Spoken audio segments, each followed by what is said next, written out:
Hello बच्चों, अपन लेके आए हैं आपके बायोलॉजी का पेपर सॉल्यूशन। बायोलॉजी के 3 साल के मैं आपको पेपर अवेलेबल करा दूंगा। आप लोग उनको ध्यान से पढ़ लीजिए और अगर आपको ये तीनों पेपर आप पढ़ के चले गए तो मेरी गारंटी आप परीक्षा में आराम से पास हो जाओगे, इतनी मेरी लिखित में गारंटी है। इन 3 पेपर्स की जो मैं पीडीएफ दूंगा उस पीडीएफ में बड़े क्वेश्चन छोटे क्वेश्चन आपको सारे याद कर लेने हैं। आपको परीक्षा के अंदर पूरे के पूरे वो क्या मिलेंगे, वो के वो पर्सन मिलेंगे। चाहे बड़ा क्वेश्चन होगा तो वो दूसरे साल छोटे क्वेश्चन के रूप में आएगा। तो इस तरह से मैं ये आपके 2-2 मार्क्स के क्वेश्चन, 4-4 मार्क्स के क्वेश्चन, 6-6 मार्क्स के क्वेश्चन, इन सब की पीडीएफ आपको उपलब्ध करा दूंगा। सिर्फ आपको 3 पीडीएफ पढ़ के जानी है। 4 पीडीएफ दूंगा आपको, 4 पीडीएफ पढ़नी है और मेरी गारंटी चारों पीडीएफ में से ही आपको बायोलॉजी के सवाल मिलेंगे। लेकिन ये है कि आपको क्या है वो याद होने चाहिए। ऐसे नहीं कि सर ने पीडीएफ उपलब्ध करा दी लेकिन हमको याद नहीं है, तब आपकी समस्या हो जाएगी।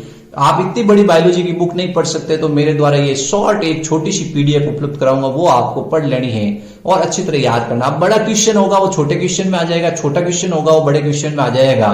तो आपको उस समय ध्यान रखना है। ऐसा नहीं कि सर ने बड़ा क्वेश्चन बताया नहीं या छोटे क्वेश्चन के अंदर है तो हमें वो याद नहीं है। आपको उस कंसेप्ट को याद रखना है, टॉपिक याद होगा आपको तो आप आराम से उसको सॉल्व कर पाओगे। बच्चों, ये बायोलॉजी के मेरे पास पुराने पेपर है जो राजस्थान स्टेट ओपन परीक्षा में आ रखे हैं, आप लोगों को मैं उपलब्ध करा रहा हूं। आप लोग इनको पढ़ें, आप अच्छे नंबरों से पास होंगे, ये मेरी गारंटी है। हेलो बच्चों, अपन लेके आए हैं Rajasthan state open school Jaipur का बायोलॉजी का पेपर सॉल्यूशन। आज अपन डिस्कस करेंगे पुराने पेपरों पे, जो पुराने पेपर हो चुके हैं, किस टाइप के आपके बायोलॉजी के प्रश्न उत्तर आते हैं, कितने सवाल आपके ऑब्जेक्टिव होते हैं, कितने सवाल आपके 2 नंबर के होते हैं, पर ये पेपर में कुल कितने सवाल होते हैं। तो अपन ये चर्चा करते हैं 18-19 का जो पेपर है, यानी आपके जो एग्जाम हुआ था वो हुआ था अप्रैल 2019 के अंदर। मेरे पास पुराने अप्रैल 2019, 2020, 2021 तीनों पेपर में आपको क्या है सॉल्यूशन कराऊंगा। तो आपको क्या करना है, वीडियो को ध्यान से देखना है और प्रश्न पत्र कैसे हैं उनको अध्ययन करना है। ठीक है, सबसे पहले तो आपको ध्यान रखना है कि यहाँ पे आपकी परीक्षा का दिन और दिनांक आ जाएगा, फिर उसके बाद यहाँ निरीक्षक के साइन आ जाएंगे। अब सबसे पहले इन्होंने लिखा है कि यहाँ पर अपना रोल नंबर अवश्य लिखें प्रश्न पत्र पे, सभी प्रश्नों को जांच कर लें और उसके बाद में देख लें प्रश्न सही है या गलत है या पेपर कटा फटा है तो उसको वापस चेंज कर दें। ठीक है, ये अपने ध्यान रखना है। अब अपने ये जो प्रश्न पत्र है उस प्रश्न पत्र की विशेषता आपको बताते हैं।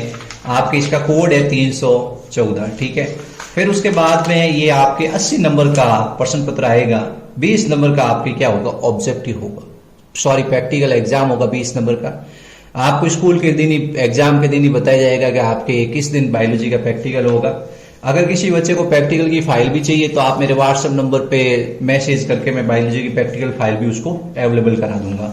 ठीक है, सभी प्रश्न करने अनिवार्य हैं और प्रत्येक प्रश्न में अधिकतम अंक उसके सामने दिए गए हैं। अब अपन चर्चा करते हैं प्रश्न कितने आते हैं। तो सबसे पहले तो आपको ध्यान रखना है इस प्रश्न पत्र के अंदर टोटल 30 प्रश्न है। कितने हैं? 30 प्रश्न है। ये आपके 27, 28, 29 और ये 30, आखिरी प्रश्न है 30। तो बहुत आसान पेपर है। आप लोग अगर पुराने पेपर करके चले जाओगे तो भी आप आराम से पास हो जाओगे। ठीक है, अपन सबसे पहले चर्चा करते हैं ऑब्जेक्टिव प्रश्न कितने आते हैं। तो ऑब्जेक्टिव प्रश्न इसके अंदर 8 आते हैं। कितने आते हैं? 8 ऑब्जेक्टिव प्रश्न होंगे आपको।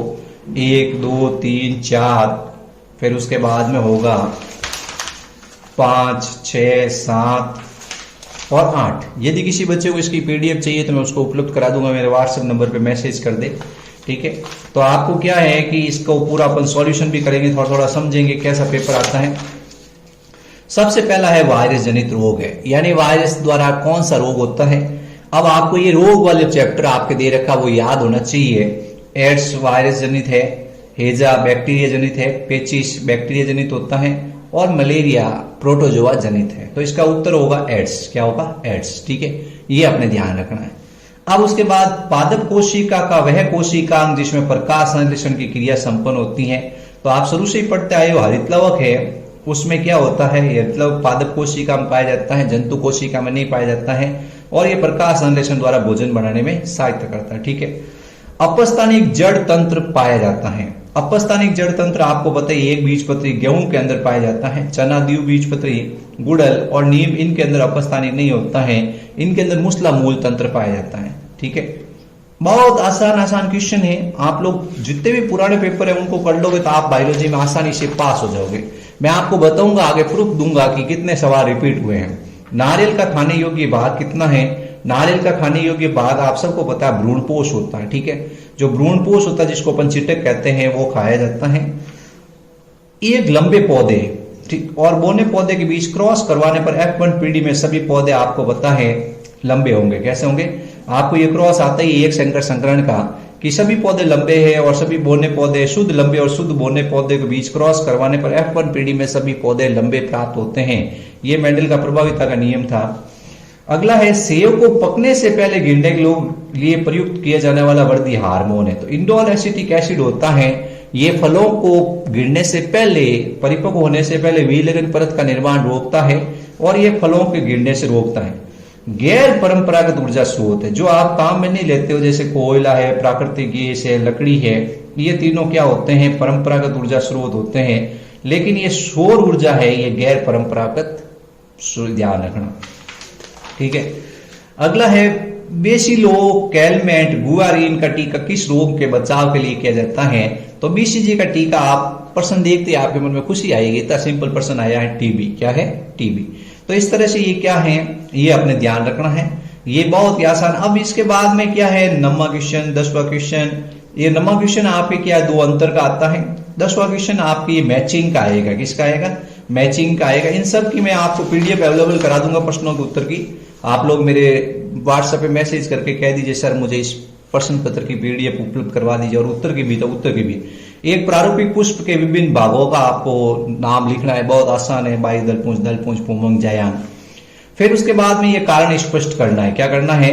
उसका बैंगनी हो जाता है और लकड़ी के दरवाजे बंद होने में ये विसरण क्रिया हो रही है, और ये क्या हो रही है? अंतःशोषण की क्रिया हो रही है। प्रश्न पत्र बहुत ही आसान है। तो इस तरह से ये मर्तजीवी और कीटारी पादप के एक एक उदाहरण देते हुए समझिए आप। मर्तजीवी और कीटारी पादप का उदाहरण आपकी बुक में दिया हुआ है। मानव के उस, मैं आपको ये PDF अवेलेबल करा दूंगा इसकी आंसर की।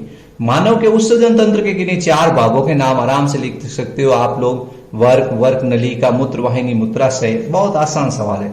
अब इससे सवाल सिंपल कुछ नहीं आएगा। सर्वात्रिक दाता और सर्वात्रिक अदाता रुधिर वर्ग लिखते हुए उत्तर का कारण भी स्पष्ट कीजिए।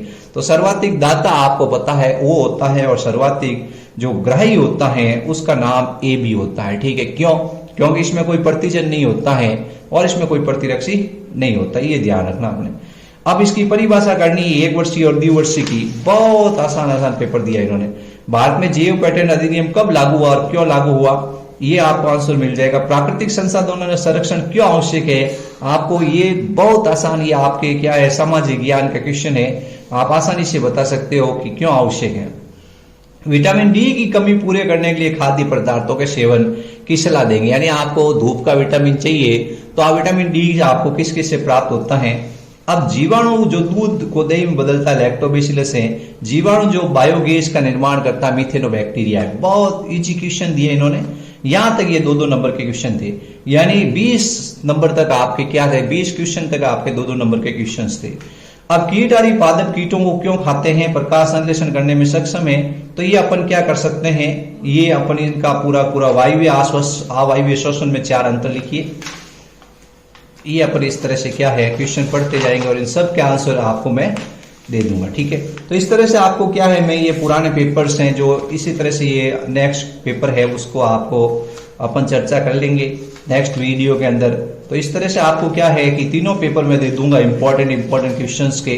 तो अपन क्या है ये अलग अलग पेपर पढ़ेंगे तो अपने लगभग पासिंग मार्क्स की आराम से आ जाएंगे, ठीक है। तो अपन पेपर पर चर्चा इस तरह से कर लेंगे बच्चों।